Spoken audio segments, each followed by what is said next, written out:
A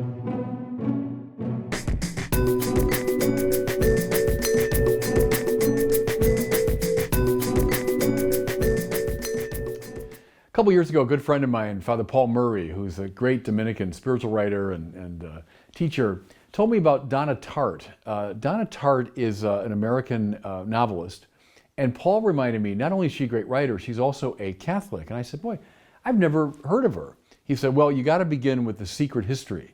So I read that novel, I loved it. And it is full of wonderful themes, psychological, spiritual, otherwise.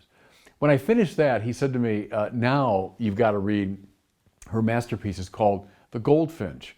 So I went out and bought this 800-page novel, The Goldfinch, and read it a couple years ago. Well, the movie of it just came out, which I saw a couple nights ago and really liked, although it's gotten a lot of negative reviews. And I think it's because you probably have to have plowed through the book to take in the meditative themes in the film. Anyway, what I want to do is just reflect a bit on the book and the movie, because I think her Catholicism comes through especially clearly in this story. Now, I'm not going to begin to summarize the plot. Donna Tartt has been described as Dickensian, I think quite rightly. So her novels are like Dickens' novels, big, sprawling, lengthy narratives, lots of characters and names and plots and subplots. And so I won't even begin to try to rehearse the details of it. But I'll tell you how the novel begins, and it sets the narrative tone and the thematic tone of the whole story. So it's about this young kid, Theo Decker.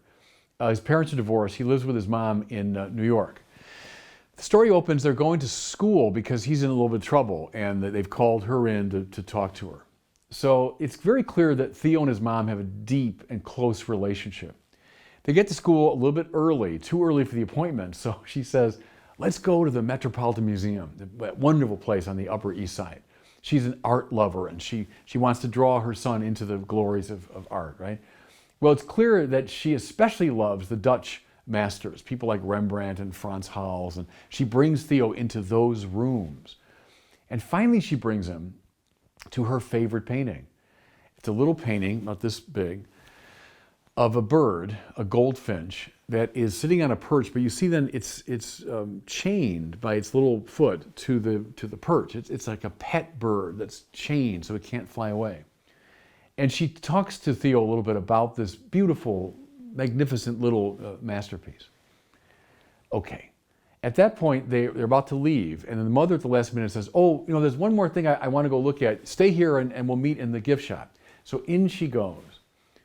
About a minute later, this terrible explosion tears through those rooms of the museum. It was a terrorist attack. And in that attack, many people are killed, including Theo's mother. Theo wakes up in a daze, covered in rubble, surrounded by corpses. But he sees the painting. There's the painting of the goldfinch. And he takes it, only half knowing what he's doing, and he puts it in a bag and he makes his way out of the museum. So the story unfolds now as this little kid who is clinging to this painting because it's beautiful, sure, but above all because it reminds him of his dead mother, whom he reverenced. It was a link to her, and he won't let go of it.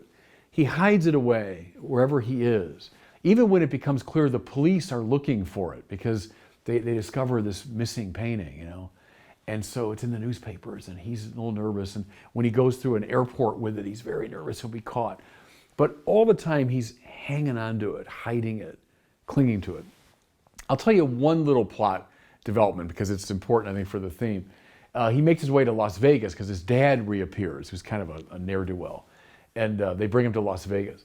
Well, there he meets this young kid, almost like a shadow figure for him. His name is Boris, and he's Ukrainian, and kind of this wild kid taking drugs and drinking and all this business. Well, Theo and he become great friends. And Theo at one point breaks his rule and he shows the painting to Boris. So Boris knows about it. And Boris, for all kinds of reasons, mostly nefarious, takes the painting and substitutes for it this cheap little like textbook. And he wraps it up in the newsprint and puts it back in the package. So Theo presumes it's still there. They have to leave suddenly. It's another plot development. Go back to New York. So Theo grabs what he thinks is the painting, this most precious item in his life. And he hustles out of Las Vegas and goes back to New York. So he takes it and puts it in this storage space. And then for years, he knows it's there. And when he goes, he'll check to make sure that the package is still there, even though the painting, in fact, is gone. It's only many years later when he meets the now grown-up Boris, who tells him, oh, I'm sure you're so mad at me. I mean, you must be livid. Theo's like, well, why am I livid with you? Well, because I took your painting. And he didn't even know it, And he runs back and checks, and sure enough, the painting is gone. Now, what I want to do is just reflect a little bit on what I think is the main motif here. And it shows the Catholicism, the spiritual vision of the author. What do you do with precious things and precious people in your life? So the Goldfinch painting is associated with his mother, who was the most precious person in his life. So this object and this person are associated. With the death of his mother, he clings tenaciously to this painting, hiding it away, lest anybody see it and anyone threaten it or take it from him. By hook and by crook, in good times and bad, he hangs on to it, clings to it, but discovers that in fact he's lost it. Even over many years, when he's convinced that there it is, the most precious thing in my life, in fact is already gone. What's the spiritual lesson? The beautiful things and precious people in our lives, we're meant to savor and appreciate, but finally to let go of. They're given to us as a gift, but they're not meant to be hoarded. A gift is received, it's savored, it's treasured, but then it's given away. Think of all those years when this beautiful little painting that his mother loved so much, his mother saw it in the light of day, that's why she loved it. But all those years, because he was clinging to it and her memory, it was hidden away. In the darkness, no one saw it, no one could benefit from it. And of course, the reason Boris took it was to use it as collateral in some drug deals. And so the painting ends up being used for terrible purposes and in the hands of terrible people. What do you do with precious people and precious things? It seems to me, given a faith vision of life, you see them and you treasure them, but you don't hoard them and hang on to them.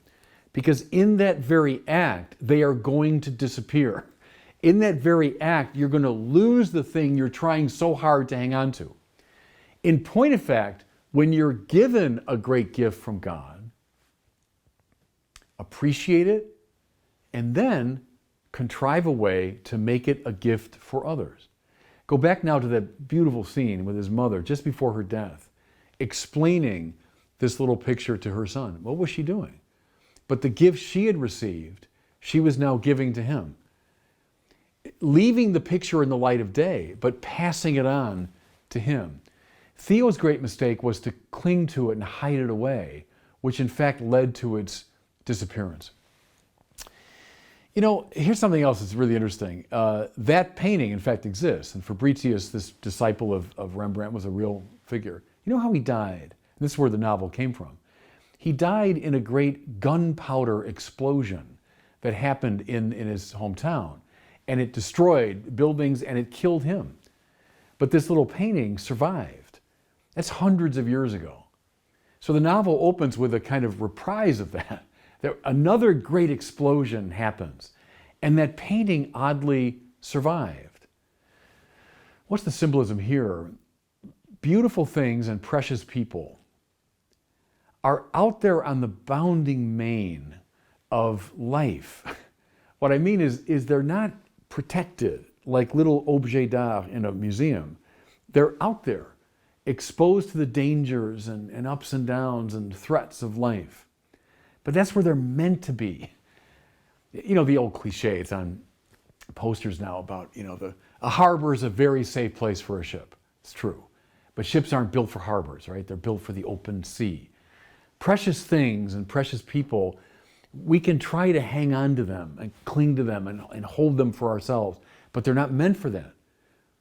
They're meant to be given away once they've been received. Okay, let me close with this. With that in mind, go right back to the name of the main character. So like Dickens, Donna Tartt is very interested in names, and the names have symbolic import. What's his name? Theo. Well, that's short for Theodore, right? Theodore is from the Greek Theodoros, which means gift of God, right?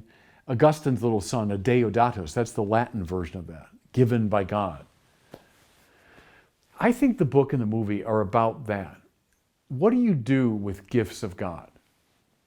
What do you do with them? The instinct is hang on to them. Hang on to it. Protect it. Hide it away. It's yours. Don't let anyone threaten it. In point of fact, when you do that, you end up losing it. Think if he opens up the package and in fact it's gone. No, when you receive a gift from God, and everything's a gift from God, right? For a person of faith, everything's a gift of God. When you receive it, savor it, love it, appreciate it, and then let it go. Or better, make of it a gift for somebody else. I think that's what she's driving at in this book.